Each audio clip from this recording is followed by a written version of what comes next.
The final bid for Bryan Mbeumo is finally in. It is expected that Brentford this time will say yes. Here I am to give you all the details of this bid that honestly should have been in more than 40 days ago. But like they say, it's never too late to do the right thing. That's why I remind you that it's never too late for you to start learning, first of all, how you can earn money from the internet, and then you start also doing those things that are going to bring that money into your bank account, into your life, into the life of everyone you care about. Guys, we all can change our lives through the internet if we use it to earn from it. Come and learn if you have no idea how it's done. Forget about the scammers. This is real practical work using your phone, time, and data. Let's get into it, guys. So what's happening? Bryan Mbeumo's final bid, number 3, has been put in more than what? Is it almost 50 days later? Man United has finally swallowed humble pie just after Brentford came out and said, you know what, we are stuck to our guns. We are not taking anything less than 70 million. United say, okay, finally, we fold. We allow. We're going to give you 65 million quid. That's the guaranteed fee. Then a further 5 million in add-ons. Now, 5 million in add-ons, honestly, regardless the structure, I think Brentford should be able to say yes. I'm sure they will come to an agreement. At least most of those add-ons will be easy add-ons to get.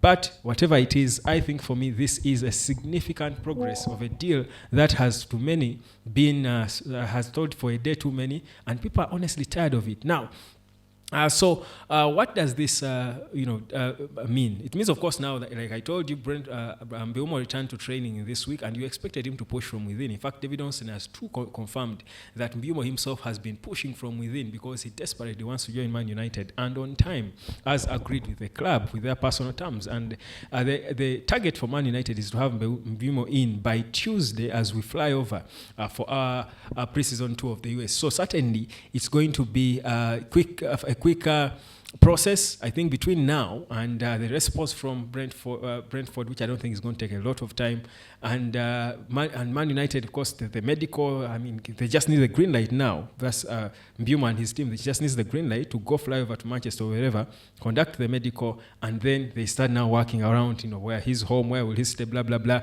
As then he gets proper into the real channel of Man United, his new home. So I think honestly, it's exciting. It's I mean, they say better late than never. It's long overdue, but we understand why. I mean, they were just trying to hold out for the best possible deal for a player they want so much. I think it's not wrong. It looks ugly to his supporters, but for Man United and Amorim, they will feel they're within their timelines because the intention was to have him in time for the preseason tour of the US because that's the most important in our preseason. So what next then after this? Now, after getting the core, the gist, and I'm not saying the deal, but that Brentford, I have not mentioned that Brentford has said yes, but like I said, chances are they will accept the deal. Now, when that happens, whichever time that is, I could be back here. Better turn on your notification bell.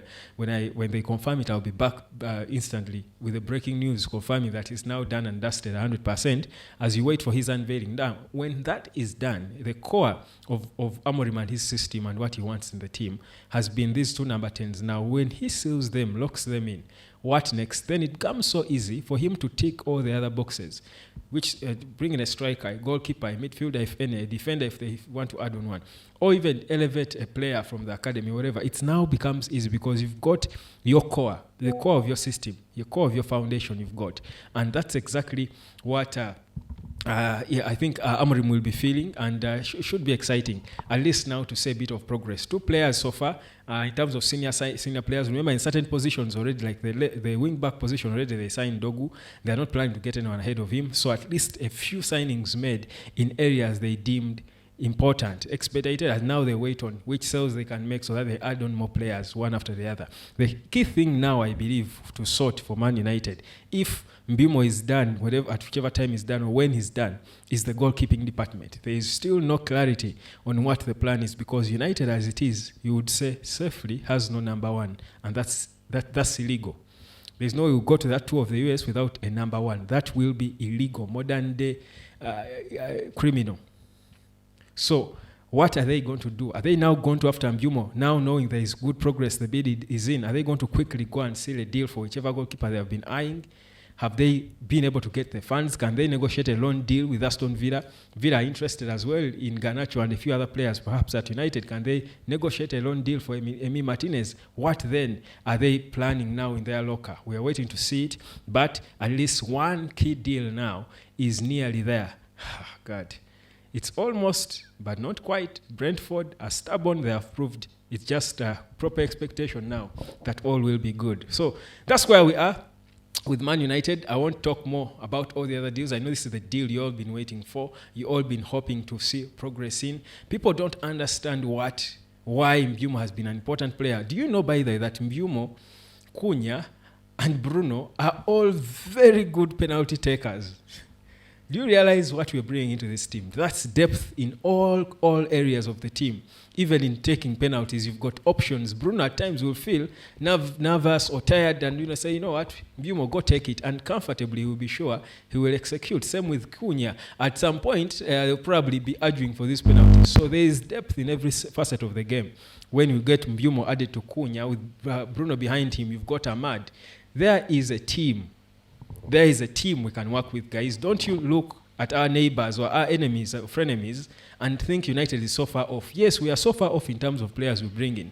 But in terms of the team that Amorim can build, we are not so far off. We shall be competitive. Manchester United shall be competitive. At least the signings they have tried to bring in first have shown that they intend and they are sure, they are confident they can try to be as competitive and match every other good team there is, regardless the challenges they are having to endure as they build what seems to be a tough journey to the title in 2028. That's what Omar Berada said. But trust me, with Mbeumo, Cunha, Bruno, we're beginning to look like we've got personalities, characters that are fitting of saying in 2-3 years, you can be lifting a title. What title that would be, we don't know. But we just look at the Premier League for now because that's where we are. So that's what's happening at Man United.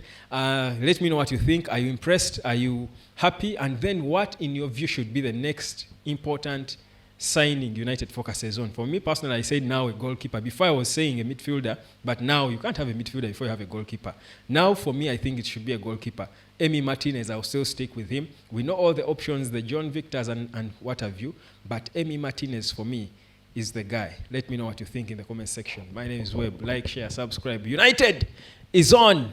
Come, learn how to earn online so that you too start killing it for yourself from wherever you are. Cheers.